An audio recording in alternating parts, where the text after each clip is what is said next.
கர்த்தருடைய பரிசுத்த நாமத்துக்கு மேம்பட்டதாக வெளிச்சத்தின் பாதைக்கு உங்கள் அன்பு நினைக்கிறேன். கூட மார்க்கு 4ஆம் அதிகாரத்தை வாசித்து பார்ப்போமானால், ஆண்டவராகிய இயேசு கிறிஸ்து விதையை குறித்த ஓமையை குறித்து பேசுகிறார். இயேசு கிறிஸ்து மக்களோடு கூட பேசும்போது பல ஓமைகளை அன்றைக்கு வாழ்ந்த காலப்பகுதியில் மக்கள் எளிமையாக பயன்படுத்தக்கூடிய பொருள், எளிமையாக கிடைக்கக்கூடிய பொருளை கொண்டு ஆண்டவராகிய இயேசு கிறிஸ்து தேவ ராஜ்யத்தை, சுவிசேஷத்தை மக்கள் மத்தியில் கொண்டு போய் சேர்த்தார் என்று நாம் பார்க்கிறோம்.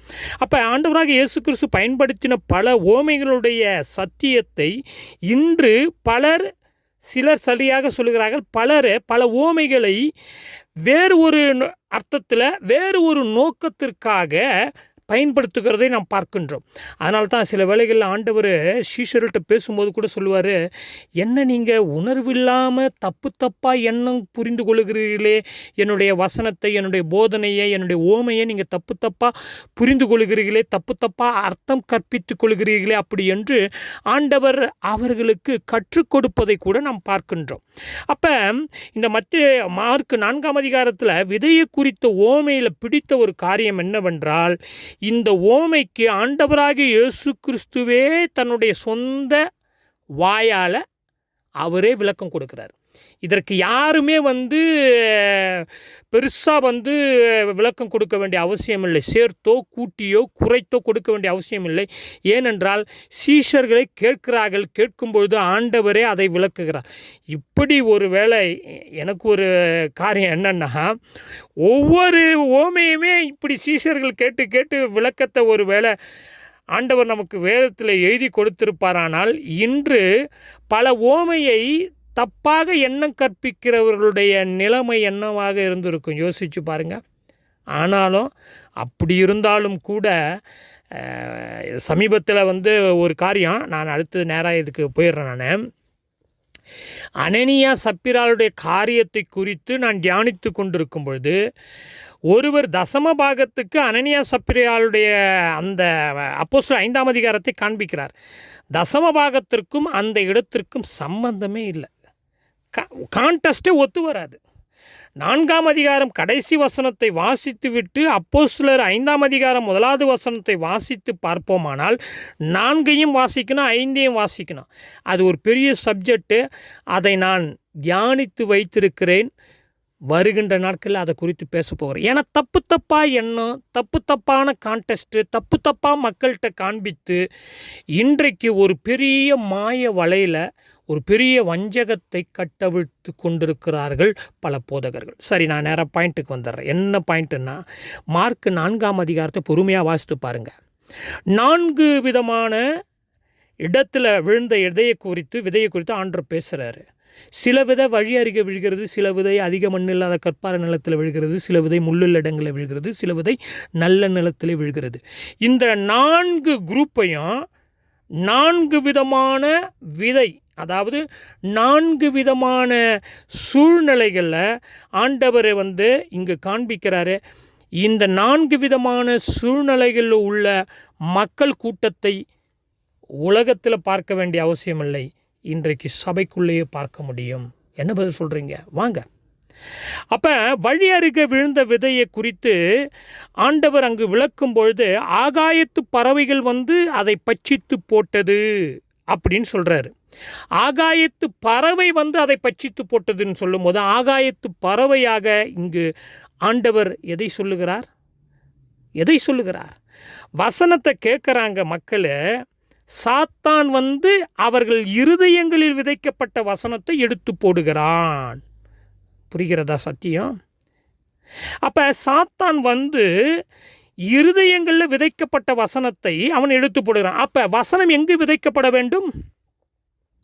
இருதயத்தில் விதைக்கப்பட வேண்டும். ஆண்டவர் அன்றைய நாட்களில் சொந்த விரல்னால், கையால் கற்பாறையில் தேவனுடைய வார்த்தை, கட்டளை, கற்பனை எழுதி கொடுக்கப்பட்டது. அதுக்கு பிறகு பல பரிணாமங்கள் எடுத்து இன்று செல்ஃபோனில் உள்ளே இருக்கிற அளவுக்கு லேப்டாப்பில், கம்ப்யூட்டரில், பேப்பரில் இப்படி தேவனுடைய வார்த்தை நம்ம கையில் இருக்கிறது. ஆனால் இந்த வார்த்தையை தேவன் இருதயங்களிலே எழுத விரும்புகிறார். இதுதான் புதிய ஏற்பாட்டினுடைய, புதிய உடன்படிக்கையுடைய சத்தியம். அன்று கற்பாறைகளில் எழுதி கொடுத்தார், இன்று இருதயத்தில் எழுதி கொடுக்கிறார். இருதயத்தில் இருக்க விரும்புகிறார். அதனால தான் நம்மளுடைய இருதயம் அவருடைய வசனத்தினால நிரப்பப்பட வேண்டும், நம்முடைய இருதயம் அவருடைய சித்தத்தினால நிரப்பப்பட வேண்டும், நம்முடைய இருதயம் அவருடைய பரிசுத்தத்தினால நிரப்பப்பட வேண்டும், நம்முடைய இருதயம் சுத்தமாக இருக்க வேண்டும். சுத்தமாக இருப்பவர்கள், இருதயத்தில் சுத்தமாக இருப்பவர்கள் தேவனை தரிசிப்பார்கள். அவர் தான் தேவனை பார்க்க முடியும், அவர் தான் தேவனோடு உறவாட முடியும், அவர் தான் தேவனோடு ஐக்கியப்பட முடியும். அப்போ வசனத்தை கேட்குறாங்க. கேட்குற கூட்டம் இன்றும் திருச்சபைகளில் உண்டு. பிரம்மாண்டமான பல கூட்டங்கள் நடத்துகிறாங்க. மக்கள் கேட்குறாங்க. யூடியூப் செய்திகளில் மக்கள் கேட்குறாங்க. வாட்ஸ்அப்பில் மக்கள் படிக்கிறாங்க, கேட்குறாங்க. தொலைக்காட்சிகளில் மக்கள் பார்க்குறாங்க, கேட்குறாங்க. ஞாயிற்றுக்கிழமை தோறும் வராங்க, போகிறாங்க, கேட்குறாங்க.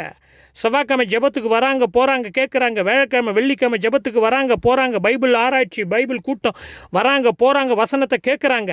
ஆனால் இந்த வசனம் எங்கே போகணும்? நேராக நம்மளுடைய உள்ளத்துக்கு போகணும், நம்மளுடைய இருதயத்துக்கு போகணும், நம்மளுடைய வாழ்க்கைக்கு போகணும். அப்படி போன வசனத்தை யார் எடுத்து போடுகிறது? சாத்தான் எடுத்து போடுகிறான். அப்போ எடுத்து போடுவதற்கு யார் அனுமதிக்கிறார்கள்? ஆண்டவர் அனுமதிக்கிறாரா, நாம் அனுமதிக்கிறோமா? புரிந்து கொள்ள வேண்டியது மிக முக்கியமான ஒரு சத்தியம். அப்போ இந்த வழியருகே விழுந்த விதையை குறித்து இப்போது நான் பேசிக்கொண்டிருக்கிறேன். 4 செய்தியாக நம்ம நாட்களில் பார்க்க போகிறோம். ஏன்னா ஒரே செய்தியில் நான் 4 காரியத்தையும் பேசணும்னு சொன்னால் சில உதாரணங்கள் கொடுத்து பேசலான்னுக்கிறேன். அப்போ டைம் போயிடும். கேட்பதற்கு பலருக்கு நேரம் இல்லை இன்றைய காலகட்டங்களில். அப்போ சாத்தான் அவன் எடுத்து போடுகிறான். இவர்களே யாரா? வழி அருகே, அதாவது வசனம் விதைக்கப்படுகிற வழி அருகையானவர்கள். அப்போ ஆண்டவர் வசனத்தை எங்கு விதைக்க விரும்புகிறார்? அதான் என்னுடைய கேள்வியே இன்றைக்கு. டைரெக்டாக நம்முடைய இருதயத்தில் விதைக்க விரும்புகிறார். பல கமெண்ட்ரி இருக்கிறது, கர்த்தருக்கு ஸ்தோத்திரம். பல வேதாராய்ச்சி கூட்டங்களும் நான் நோட்ஸ் எடுத்து வச்சுக்கிறேன். நான் எழுதி சில டைமில் என்னுடைய மனைவியே சொல்லுவார்கள், என்ன இவ்வளோ புத்தகம், என்ன இவ்வளோ நோட்டு, என்ன இவ்வளோ பேப்பர், இவ்வளோத்தனம் இருக்குது, இவ்வளோத்தரத்தையும் நீங்கள் என்ன டெய்லியாக படிச்சுன்னுக்கிறீங்க அப்படின்னு சொல்லிட்டு. ஆனால் பிரியமானவர்கள, பல புத்தகங்கள், பல எழுத்துக்கள், பல வரிகள் எழுதி கொண்டு, எனக்கு என்ன ஒரு காரியம்னு சொன்னால், நம்ம எழுதி வைத்திருக்கிறோம் அல்லவா, பல காரியங்களையும் ஆண்டவர் மறக்க செய்கிறார். அப்படி மறக்க செய்வதற்காக கர்த்தருக்கு ஸ்தோத்திரம். அப்போ தான் நம்ம புதிதாக தேவனுடைய வார்த்தையை எழுத முடியும், தேட முடியும், ஆராய முடியும். நம்ம எழுதுகிற காரியம், நம்ம படிக்கிற காரியம், ஒருவேளை நம்ம ஒரு புத்தகத்தை படிக்கிறோம்னு வச்சுங்களேன், ஒரு அவுட்லைன் வேணால் நமக்கு ஞாபகம் இருக்கலாம், ஆனால் முழுமையாக நமக்கு ஞாபகம் இருக்காது. வேதத்தை எத்தனை முறை படிச்சுக்கிற முழுமையாக ஞாபகம் தையில். ஆண்டவரே அதை மறக்க செய்யணும். ஆனால் இன்றைக்கு எனக்கு ஞாபகம் இருக்கிறது, பல போதகர்களுடைய அனுபவத்தை பார்த்துருக்குறேன். செய்தி ப்ரிப்பேர் பண்ணவே மாட்டாங்க. 2014 கொடுத்த செய்தியை கொண்டு நிறுத்துவாங்க. 2015 அப்படியே பதிவு பண்ணியிருக்கோம், அப்படியே பிரிண்ட் அவுட் எடுத்து வச்சுக்குவாங்க, அப்படியே. அப்போ என்னுடைய கேள்வி என்னன்னு சொன்னால், இன்றைய காலகட்டத்தில் தேவனுடைய வார்த்தை எப்படியாக நம்மிடம் வருகிறது?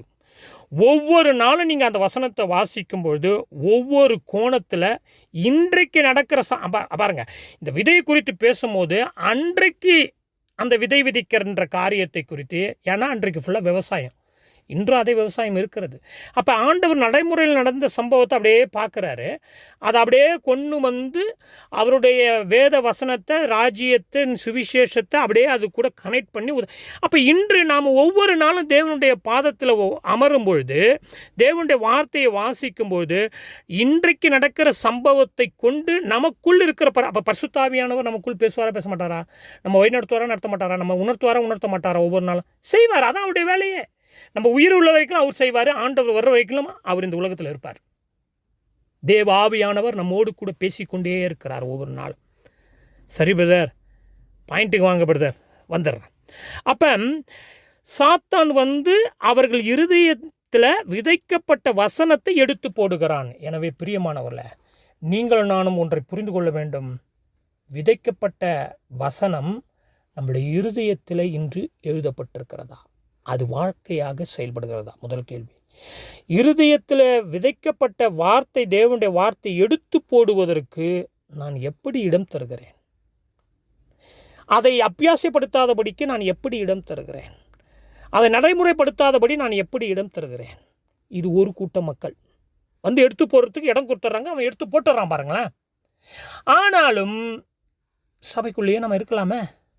சாத்தான் எடுத்தே போட்டானே. அப்போ ஆண்டோடைய வசனமும் வார்த்தையும், ஆண்டோடைய வார்த்தை தான் ஜீவனு, ஆண்டோடைய வார்த்தை தான் நமக்கு வல்லமை, ஆண்டோடைய வார்த்தை தான் நமக்கு பரிசுத்தம்.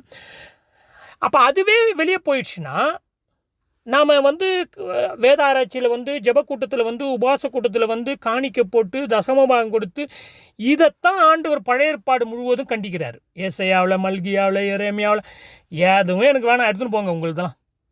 அவர்கிட்ட என்ன இல்லை, எல்லாம் அவர் கொடுத்தது, எடுத்துன்னு போ. எதுவும் எனக்கு வேணாம், பண்டிகை வேணாம், நாள் பிறப்பு வேணாம், கொண்டாட்டம் வேணாம், எனக்கு காணிக்கை வேணாம், பலி வேணாம், இது வேணாம், அது வேணாம், எதுவுமே மியூசிக் எதுவுமே வேணாம், எடுத்துன்னு போன்றாரு. எனவே பிரியமானவர்களே, வழியருகே விதைக்கப்பட்ட விதையாக நாம் இருந்துவிடக்கூடாது. சாத்தான் தேவனுடைய வார்த்தையை நம் இருதயத்திலிருந்து எடுத்து போட இடம் கொடுக்கக்கூடாது. சாத்தான் இருதயத்திலிருந்து எடுத்து போடுகின்ற அடையாளம் எது என்றால், எங்கெங்கெல்லாம் தேவனுடைய வார்த்தைக்கு நான் வெறுத்து மறுத்து நான் கீழ்ப்படியாமல் போகிறேனோ அதெல்லாம் அந்த வசனம் என்னில் இல்லாததற்கு சமம். சாத்தான் எடுத்து போயிட்டான். எனவே பரிசுத்த ஆவியானவர் நமக்கு கிருபை செய்வாராக.